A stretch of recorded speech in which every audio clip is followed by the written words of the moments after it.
তেলটা বেশ গরম হয়েছে আমি বুঝতে পারলাম। এখন আমি একটা একটা করে লুচি ছেড়ে দেবো। ডুবো তেলে এই লুচিগুলো ভাজতে হবে, তা না হলে এই লুচির কোনো মজা নেই। লুচি যেটাই করেন আপনি কেন, এইভাবে যদি একটু ডুবো তেলে ভাজা হয় এটার স্বাদটা বেশ ইয়াম্মি মচমচা হয়, বেশ মানে সেই রকম হয়। আর লুচি খেতে কে কে ভালোবাসে না বলেন? হ্যাঁ হ্যাঁ হ্যাঁ, লুচি নিয়েও তো আমার মা অনেক সময় আমাদের সাথে বলতেন, কে লুচি খাবে, কে পরোটা খাবে, কে সেদ্ধ রুটি খাবে, মানে একদম হোটেল স্টাইলে।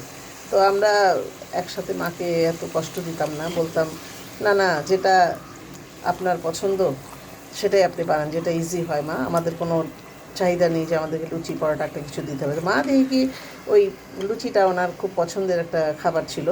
সুজির হালুয়া করলেই মা করবেন কি ওই সাথে সাথে কিছু এই লুচি করবেন। আর বাবার জন্য সেদ্ধ আটা রুটি থাকতো। বাবা কিন্তু আসলে ঘিয়ে পরোটা বেশি পছন্দ করতেন।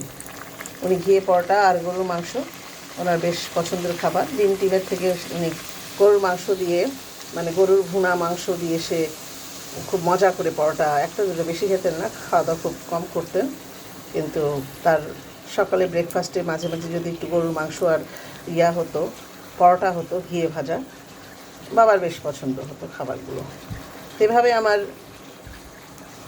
ছোটোবেলাটা কাটিয়েছি।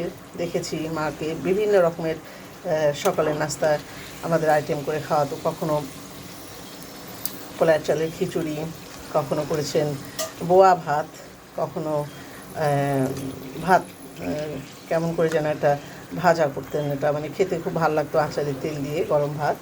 এটা বেশ গরম গরম, আবার ঘি দিয়ে ভাত মেখে স্কুলে আমরা খেয়ে যেতাম।